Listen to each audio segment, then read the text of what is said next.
حضرت ابن عباس رضی اللہ تعالیٰ عنہما سے روایت ہے کہ رسول اللہ صلی اللہ علیہ وسلم نے فرمایا، ما من مسلم کسا مسلمن ثوبا الا کان فی حفظ اللہ ما دام کان علیہ منہ خرقۃ، کہ رسول اقدس صلی اللہ علیہ وسلم فرماتے ہیں کوئی بھی مسلمان اگر کسی مسلمان کو کپڑا پہناتا ہے تو وہ یقیناً اللہ تعالیٰ کی حفاظت میں رہتا ہے جب تک اسی کپڑے کا ایک ٹکڑا بھی پہننے والے کے اوپر ہوگا۔ آپ نے کسی مسلمان کو ایک کپڑا دے دیا، اس نے اس کا پہننا شروع کیا، جب سے دیا جب تک وہ کپڑا باقی رہے گا تب تک آپ اللہ کی حفاظت میں رہیں گے۔ کام کتنا چھوٹا ہے، انعام کتنا بڑا ہے۔ اور اللہ کے نبی صلی اللہ علیہ وسلم نے کیسے پیارے انداز میں بات سمجھائی۔ آپ نے کپڑا دے دیا، اللہ کی حفاظت میں آ گئے۔ جب اللہ رب العالمین کی حفاظت میں آ گئے تو شیطان آپ کو کیا کر سکتا ہے؟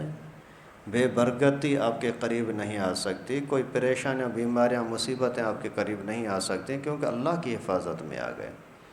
اس وجہ سے آپ کوشش کریں کہ اللہ کے نام پر لوگوں کو کھانا کھلانے کی، کپڑا پہنانے کی، کسی بھی طرح سے ان کی مدد کریں۔ یہاں یہ بھی نہیں فرمایا کہ من اعطى ثوبا مسلمن، کسی مسلمان کو کپڑا دے دیا، نہیں، پہنا لیا، کیونکہ بہت سارے جگہوں پر ایسا نظر آتا ہے وہ غریب بیچارے جن کو آپ کپڑے دیتے ہیں نا، ان کو سلائی کے پیسے بھی نہیں ہوتے۔ پیغمبر کریم کے الفاظ کا انداز، من کساس مسلمن ثوبن، جس نے پہنایا، من ان کو سلائی کر کے دے دو، ان کو مکمل سوٹ تیار کر کے کسی غریب کو دے دو یا سلائی کے پیسے دے دو تاکہ اس بیچارے کا بھلا ہو جائے۔ تو یہ زکوٰۃ وغیرہ کے مسائل چل رہے ہیں۔ زکوٰۃ کا حقدار کون ہے؟ جو بندہ صاحب نصاب نہ ہو وہ حقدار ہے۔ آپ کا باپ دادا، آپ کے اصول نہ ہوں وہ حقدار ہیں۔ آپ کے فروع، آپ کی اولاد یا اولاد کی اولاد نہ ہوں وہ حقدار ہیں۔ اولاد کو دینا جائز نہیں ہے، ماں کو دینا، باپ کو دینا، دادا کو، نانی نانا کو، ان کو زکوٰۃ دینا جائز نہیں ہے۔ اولاد یا اولاد کی اولاد، ان کو زکوٰۃ دینا جائز نہیں ہے۔ مالدار آدمی کو زکوٰۃ دینا جائز نہیں ہے، اور سید کو زکوٰۃ دینا جائز نہیں ہے۔ یہ جو لوگ بھی اپنے آپ کو شاہ کہلاتے ہیں، سید کہلاتے ہیں، اور کسی نہ کسی طریقے سے پیغمبر کریم صلی اللہ علیہ وسلم کے ساتھ، بنو ہاشم کے ساتھ، بنو عباس کے ساتھ یا علوی، ان سب کو زکوٰۃ دینا جائز نہیں ہے، کیونکہ زکوٰۃ اوساخ الناس سے لوگوں کے مال کا میل ہے، اور یہ پاک ذاتیں ہیں، ان کو میل نہیں دیا جا سکتا۔ باقی ویسے زکوٰۃ کے علاوہ اور مد میں سے ان کے اوپر خرچہ کرنا بہت بڑا ثواب ہے۔ جیسے ماں باپ ہیں نا، ان کو زکوٰۃ نہیں دے سکتے، اس کا مطلب یہ نہیں ہے کہ ان کو اور خرچہ پانی بھی نہ دو، ان کو اپنی جان کی طرح، اپنی ذات کی طرح ان پر خرچہ کرنا بھی لازم ہے۔ امی کمزور ہے، کسی طرح کا بھی تعاون چاہیے اس کے ساتھ کرنا، آپ اپنے اوپر کرو، اس سے زیادہ اہم یہ ہے کہ اپنے امی پر، ابو پر خرچہ کرو۔ یہ بہت بڑا ظلم ہے کہ ابو بیچارہ غریب ہے اور بیٹے کو غیرت نہیں آتی، شرم نہیں آتی کہ ابو کی ضرورتوں کو پورا کرے۔ بیوی کا خرچہ پورا کرتا ہے، اپنے اولاد کا خرچہ پورا کرتا ہے، یاروں دوستوں کے لیے پتہ نہیں کیا کیا کچھ کرتا ہے، ابو کے لیے کیوں نہیں کرتا؟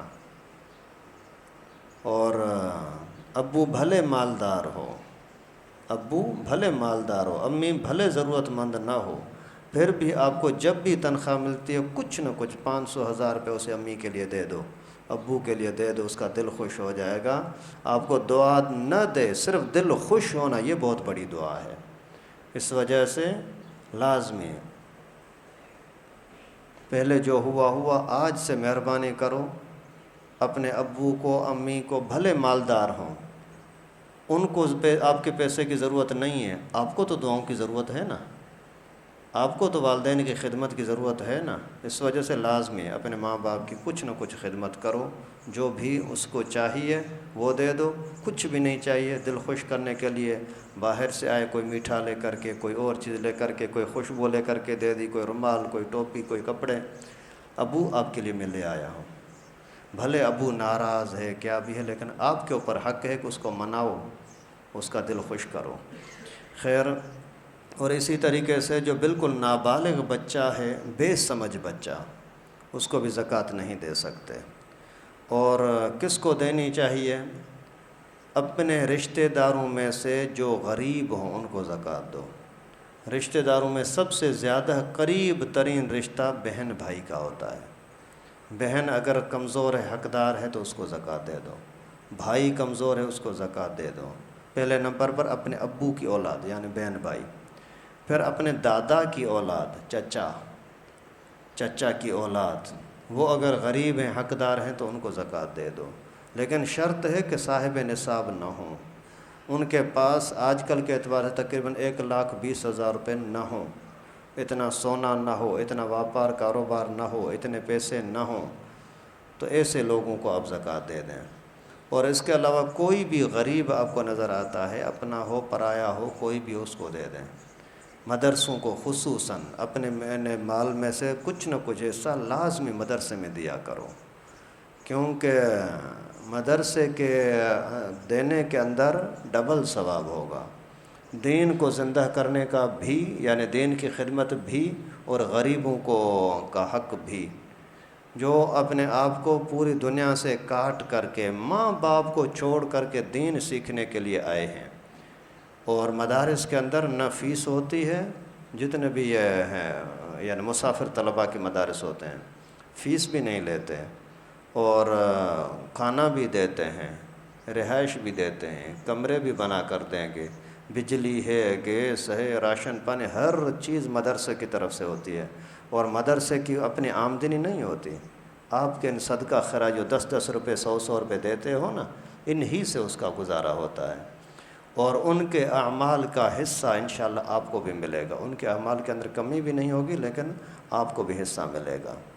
اور اگر آپ کے پاس طاقت ہے اور نہیں دے رہے تو یہ بہت خطرناک ہے، بہت بری بات ہے۔ آپ کو پاس طاقت تھی دینے کی، ضرورت مند سامنے آیا اور آپ نے نہیں دیا، سمجھو ابھی آپ کی خیر نہیں ہے۔ احادیث مبارکہ میں ایک واقعہ آتا ہے، خود رسول اللہ صلی اللہ علیہ وسلم نے بتلایا کہ ایک مرتبہ فرشتہ کسی انسان کی صورت میں ایک بندے کے پاس گیا، وہ کوڑھی مریض تھا، پوچھا کہ تجھے کیا چاہیے، کس چیز کی ضرورت ہے؟ بولا دیکھتا ہے میں بیمار کیسا ہوں، مجھ سے لوگ نفرت کرتے ہیں، جسم سے بدبو آتی ہے، میری تمنا ہے کہ یہ میرے کوڑھ کی بیماری ختم ہو جائے۔ تو اس نے بولا کہ اس نے دعا دی، ہاتھ گھمایا، دم کیا، اور پھر فرمایا آپ کو کوئی مال چاہیے؟ بولا اگر مل جائے تو اچھا ہے، اس کو اونٹنی دے دی۔ اللہ کی قدرت، وہ ٹھیک بھی ہو گیا اور مال بھی آ گیا، مال سے پھر سلسلہ بڑھ گیا، بہت زیادہ مال ہو گیا۔ پھر کسی اور بندے کے ساتھ ملاقات کی، گنجا تھا، اور سارے اسی کو مذاق اڑاتے تھے۔ پوچھا ارے بھائی کوئی پریشانی ہے، کوئی تکلیف؟ ہاں یار یہ سارے لوگ مجھے تانا دیتے ہیں اور مذاق اڑاتے ہیں، اگر مجھے بال آ جائے نا تو واہ واہ۔ تو اسی نے دعا دی، مال چاہیے؟ مل جائے تو اچھی بات ہے، گائے کوئی اس کو دے دی۔ وہ پھر اسی سے مال کا سلسلہ بڑھتا رہا، لاکھوں کروڑوں کا مالک بن گیا۔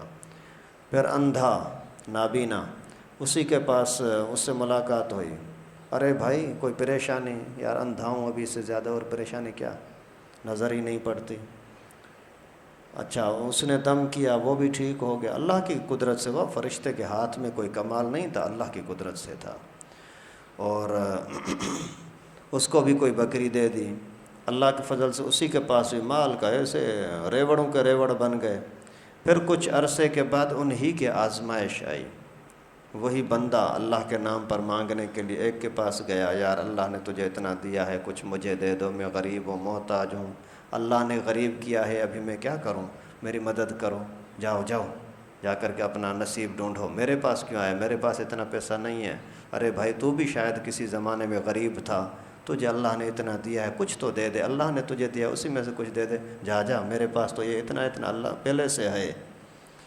دوسرے نے پہلے نے دھتکار دیا، دوسرے نے دھتکار دیا، تو جیسے ہی پہلے نے دھتکارا نا تو اس نے بولا کہ چلو ٹھیک ہے، اگر تو جیسا تھا ویسا رہے، جیسا تھا اللہ تجھے ایسا ہی کر دے۔ دوسرے کو بھی ایسا بولا، دونوں کا ایسے حالات ایسے آئے، قریب ہی کے اندر سارے کے سارے جانور مر گئے، جتنا مال متا اکٹھا کیا تھا سارا چلا گیا، دوسرے کا چلا گیا۔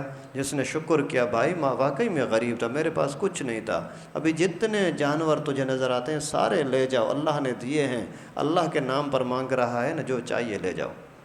تو پہلے والے جنہوں نے ناشکری کی، اللہ کے نام پر دینے میں ہچکچایا، ان کا وہی مال واپس چھین لیا گیا اور وہی مصیبتیں بیماریاں دوبارہ آ گئیں۔